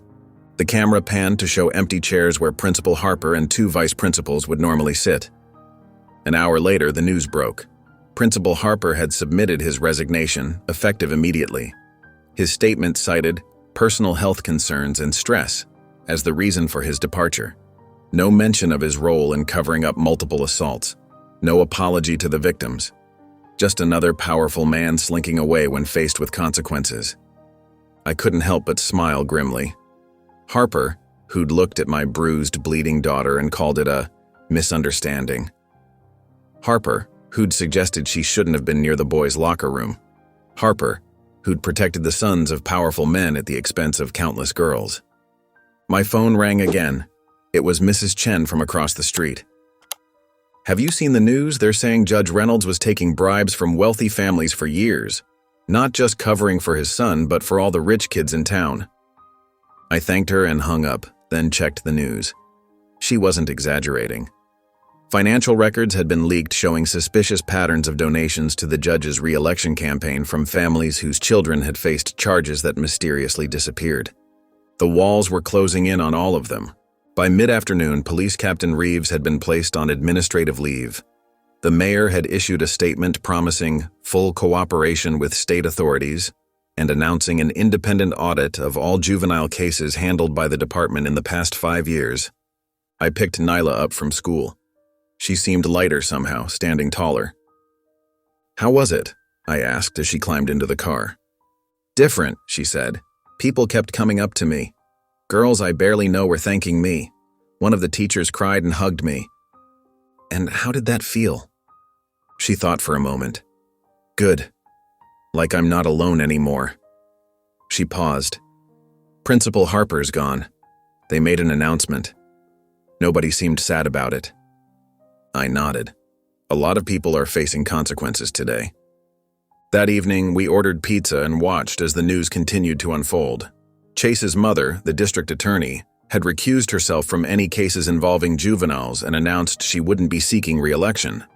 Brent's father, the hospital administrator who donated the new gymnasium, was facing questions about whether his financial contributions had bought special treatment for his son. The system that had seemed so impenetrable just days ago was crumbling like a house of cards. As Nyla went upstairs to bed, she stopped and looked back at me. "They thought they were untouchable, didn't they?" "They did," I agreed. "But nobody really is," she said. It wasn't a question. I just finished making breakfast when the phone rang. The screen displayed Child Protective Services, and my stomach twisted into a familiar knot. It had been exactly 1 week since they'd shown up at our door, threatening to take Nyla away based on some anonymous concerned citizen report. "Mr. Williams? This is Diane Morales from Child Protective Services." I gripped the counter, bracing myself. "Yes, I'm here. I'm calling to inform you that we've completed our investigation into the allegations regarding your daughter, Nyla." Her tone was professional, but warmer than during our previous interactions. "I want to let you know that we've found absolutely no evidence to substantiate any claims of abuse or neglect. The case has been officially closed, and no further action will be taken." The tension that had been living in my chest for 7 days suddenly released. I closed my eyes, letting the relief wash over me. "Thank you," I managed to say. "Can I ask what happened with the anonymous tip?" There was a slight pause on the line.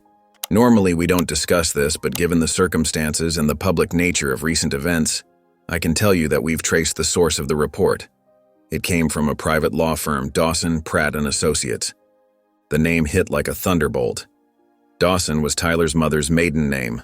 The law firm handled most of the wealthy family's legal matters in town." "I see," I said, keeping my voice steady despite the anger rising in me. "So this was retaliation." "I can't officially comment on that," Ms. Morales replied, but her tone said everything her words couldn't. "But I will say that filing false reports to CPS is a serious offense. It diverts resources from children who genuinely need protection. Will there be any consequences for them? I asked.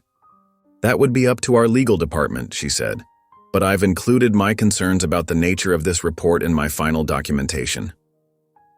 After we hung up, I stood in the kitchen, hands shaking slightly. Not from fear this time, but from vindication. They had tried to use the system against me, to take my daughter away as punishment for standing up to them. And they had failed. I walked upstairs to Nyla's room where she was getting ready for school. She looked up when I appeared in the doorway, her eyes questioning. That was CPS, I said. They've cleared us completely. The case is closed. Her face transformed, eyes widening before she launched herself across the room. I caught her in a hug that felt like coming home after years away. I held her tightly, feeling her shoulders shake with relief. It's over? She asked, her voice muffled against my chest. That part is, I confirmed. They found out who made the false report too. It came from a law firm connected to Tyler's family. Nyla pulled back to look at me, her expression hardening with understanding beyond her years. They tried to take me away from you because we fought back. I nodded. They did, but they underestimated us. Again. We stood there holding each other, and for the first time in what felt like forever, I took a full, deep breath. The weight that had been crushing my chest since that first phone call from the school nurse was finally lifting. We should celebrate, Nyla said suddenly. Can we get ice cream after school? I laughed, the sound surprising even me. Ice cream, pizza, whatever you want. This is definitely worth celebrating. As we drove to school, I noticed Nyla sitting taller in her seat, her gaze no longer fixed on her lap or out the window. She was looking straight ahead, chin up. The transformation was subtle, but profound. Dad? She said as we pulled up to the drop-off zone. Yeah? Thank you for believing me, for fighting for me. Her voice was steady, sure. Ms. Garcia, my counselor, says a lot of kids don't have someone who does that. I swallowed hard against the sudden tightness in my throat. I will always fight for you, Nyla. Always. She nodded, then leaned over to kiss my cheek before grabbing her backpack. I know. That's why we won. I watched her walk into the school, back straight, head high. Other students greeted her, some with high fives, others with gentle shoulder touches. No longer invisible, no longer a target. When I got home, I called my boss to give him the update. He'd been understanding throughout this ordeal, giving me the flexibility I needed to handle the CPS investigation. That's fantastic news, man, he said. And not just about CPS. Have you seen the morning news? I hadn't. I'd been focused on the call with CPS. The State Bar Association has opened an ethics investigation into the DA, Chase's mother. And there's talk about a federal civil rights investigation into the whole mess. This thing is going all the way to the top.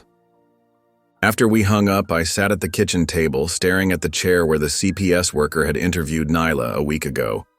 I remembered the terror I'd felt, the helplessness.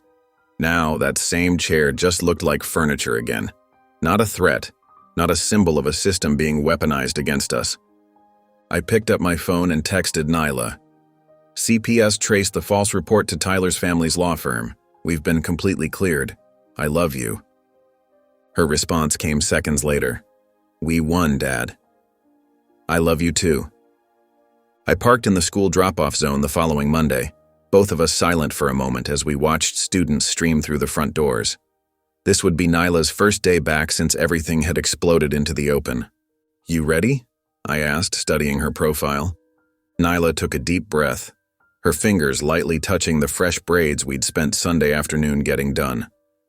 Ms. Loretta, who'd been doing her hair since she was 4, had refused to accept payment when we told her what happened. These braids are on the house, she'd said, her expert fingers weaving with practiced precision. This child deserves to walk back in there looking like the queen she is. Now those braids caught the morning sunlight, the intricate pattern more elaborate than Nyla had ever worn before. Little wooden beads clicked softly at the ends when she turned to me. I'm ready, she said. I reached over and squeezed her hand. Remember what we talked about? She nodded. I didn't do anything wrong, I don't have to hide, and I'm not alone anymore. That's right. My chest swelled with a mixture of pride and lingering anger. And if anyone... I know, Dad. She gave me a small smile. I'll call you immediately if anything happens. But it won't. The confidence in her voice was new, not forced bravado, but something solid that had formed in the crucible of the past weeks. She'd been broken down, but what was rebuilding was stronger. I love you, I said. Love you too. She leaned over for a quick hug before grabbing her backpack. I watched as she stepped out of the car, adjusted her backpack straps, and straightened her shoulders. The transformation took my breath away. She wasn't slinking, wasn't trying to make herself invisible. She walked with purpose, head high, those beautiful braids swinging with each step. A group of girls spotted her near the entrance. For a terrible second, I tensed, ready to leap from the car. But then they surrounded her in a protective circle, one girl reaching out to touch her braids admiringly. Another gave her a side hug. Nyla's smile was small but genuine as they walked inside together. Other students noticed her too. Some stopped talking mid-sentence, watching her pass. A few boys quickly looked away, shame evident in their posture. But others, many others, nodded respectfully or offered small waves. Word had spread. Everyone knew what had happened, what she had endured, and how the truth had finally come out. I stayed parked longer than necessary, just watching that entrance where she disappeared. The school looked the same from the outside, same brick facade, same American flag fluttering above, but everything inside had changed. Harper was gone. 3 teachers had been placed on administrative leave pending investigation. The school board had called an emergency session to review policies. And my daughter had walked back in with her head held high. My phone buzzed with a text. It was from Nyla. "I'm good, Dad. You can go to work now." I smiled, knowing she'd sensed I was still sitting there. As I pulled away, I caught sight of the janitor, the man who'd handed me that life-changing flash drive, sweeping the front steps. Our eyes met briefly. He gave me a subtle nod and I returned it. Some battles are fought by those no one notices, from positions no one respects. I'd never forget that. At work, I found it hard to focus. My thoughts kept drifting back to Nyla, wondering how her day was going.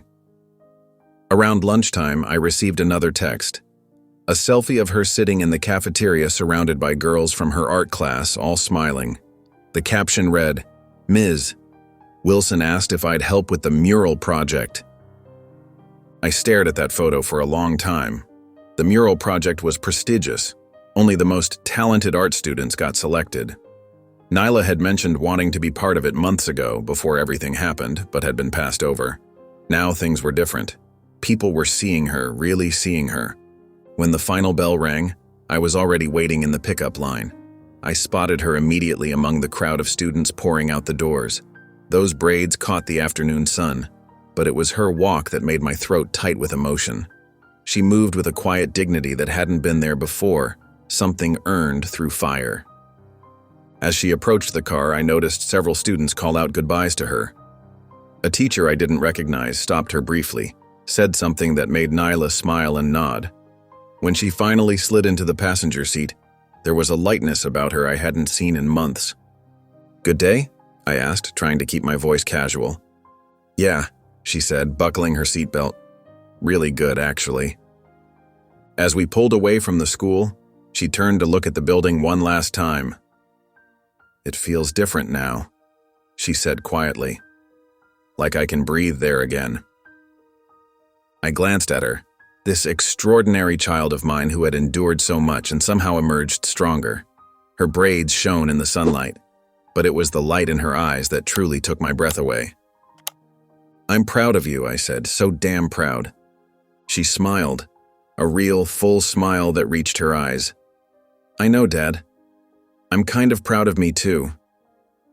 That evening, I ordered pizza for dinner, Nyla's favorite with extra cheese, a small celebration. While we waited for it to arrive, I caught her looking at her phone, scrolling through message after message. "Everything okay?" I asked. She nodded. "Everyone's talking about it. About us." She held up her phone to show me. 3 girls from my class said they're going to talk to their parents now about stuff that happened to them. My chest tightened. That's brave of them. They said I was brave first. Her voice was quiet but steady. I didn't feel brave, Dad. I was just scared. I put my arm around her shoulders. Being scared and doing the right thing anyway, that's exactly what brave is. The pizza arrived and we settled on the couch with paper plates balanced on our laps. I grabbed the remote and hesitated before turning on the TV. Part of me wanted to shield her from any more of this, but another part knew she deserved to see the impact of what we'd been through. You want to see what they're saying? I asked. She nodded, her eyes serious. I think I need to. I switched on the news. Sure enough, our town was still the lead story. The anchor, a woman with a serious expression and perfect hair, looked directly into the camera. Tonight, we continue our coverage of what many are calling a town's reckoning. 3 days after shocking footage exposed the assault of a middle school student and an alleged cover-up by school officials, federal investigators have opened a civil rights inquiry into Lakeside School District. Footage played of men and women in suits entering the school board building. Then it cut to parents protesting outside the courthouse, holding signs that read, "Protect all children," and "No more silence." The 3 boys involved, whose names are being withheld due to their age, have been formally charged in juvenile court, the anchor continued. Sources tell us the district attorney is considering additional charges against school administrators who allegedly destroyed evidence. Nyla leaned against me, her body warm and solid against my side. I felt her take a deep breath. They're actually doing something, she whispered. Yes, they are. I squeezed her shoulder gently. The screen changed to show a reporter standing outside our town hall. Community response has been overwhelming. A special meeting called by the mayor last night saw record attendance, with citizens demanding policy changes and greater transparency in how schools handle reports of violence. They cut to footage from that meeting, a woman at a microphone, her voice shaking with emotion. My daughter was too afraid to tell me what happened to her 2 years ago. She thought no one would believe her. Now I know why. Nyla set her pizza down, her appetite seemingly gone. I was about to turn off the TV when a familiar face appeared on screen, the janitor who had given me the flash drive. I just did what was right, he was saying to a reporter. These kids deserve better than what they've been getting. Sometimes you gotta stand up even when it costs you. And it did cost you, the reporter said. You were terminated from your position yesterday. The janitor shrugged. Got other jobs before, I'll get another one. Couldn't live with myself if I'd stayed quiet.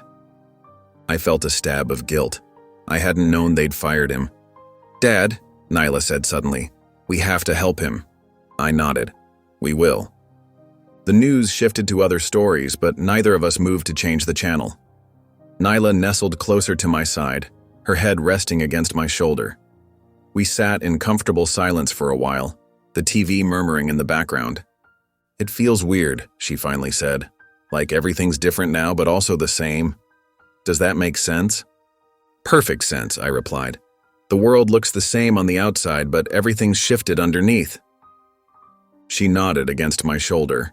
I keep thinking about those boys. Not because I'm scared anymore, but I wonder if they knew how wrong it was. If anyone ever taught them. I considered this.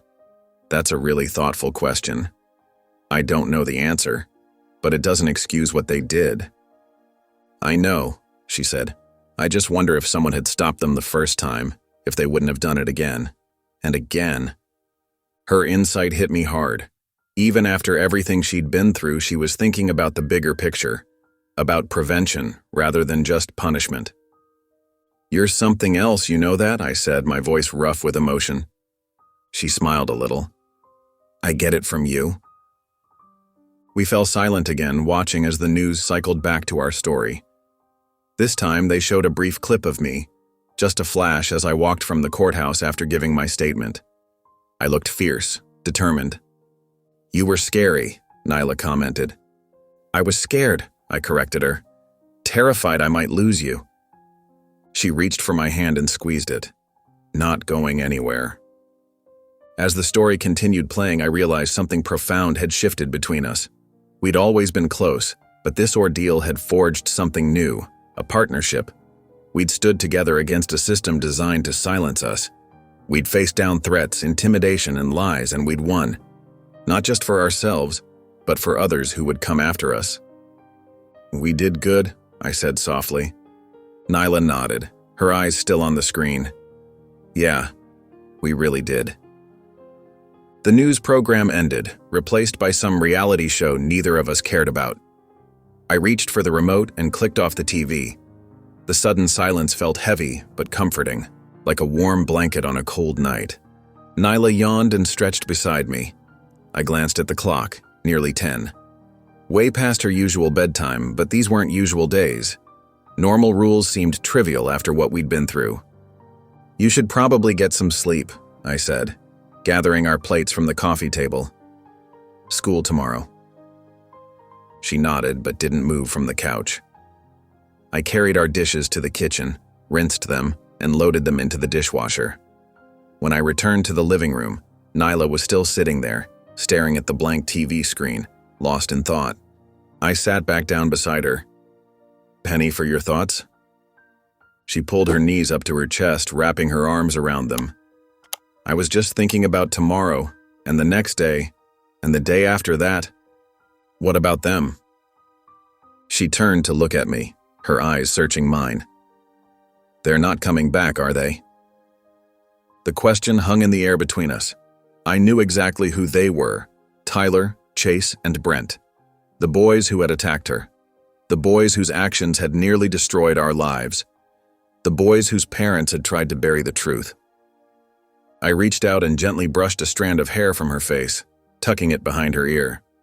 Her braids were fresh and neat, done by a stylist who had heard our story and offered her services for free. "Not a chance," I said firmly. Relief washed over her face, her shoulders visibly relaxing. "Promise?" "I promise." I meant it with every fiber of my being. The judge ordered them to attend a different school. Their families are facing civil lawsuits. 2 of their fathers are under investigation. They're not coming anywhere near you ever again. She nodded slowly, processing this. "And Principal Harper?" "Gone for good. The school board accepted her resignation and is conducting a full review of all past incidents." Nyla leaned her head against my shoulder. "Good." We sat in comfortable silence for a few minutes. Outside, the night was calm. No reporters camped on our lawn anymore. No strange cars driving slowly past our house. Just the occasional rustle of leaves in the gentle breeze and the distant hoot of an owl. "You know," I said, "I'm proud of you more than I can say." She looked up at me. "For what?" "For your strength. Your courage. For not letting them break you." I swallowed hard, fighting back the emotion rising in my throat. "For giving me that note when I was ready to give up." A small smile touched her lips. "I was scared you were going to stop fighting." "Never," I said. "Not for you. Never." She nodded, satisfied with my answer. Then she yawned again, bigger this time. "Come on," I said, standing up and offering her my hand. "Bedtime for real now."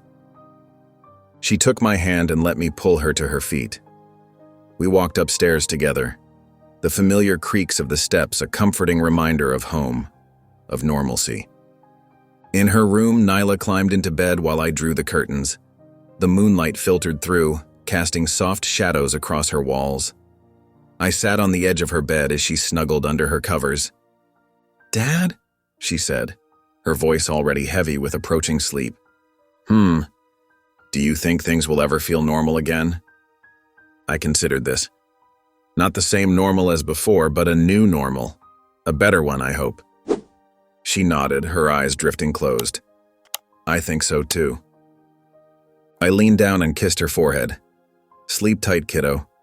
I love you." "Love you too," she murmured. I stayed there for a moment, watching as her breathing deepened and slowed. My brave, resilient daughter. In sleep, she looked so peaceful, so unburdened. It was hard to believe what she'd been through, what we'd both been through.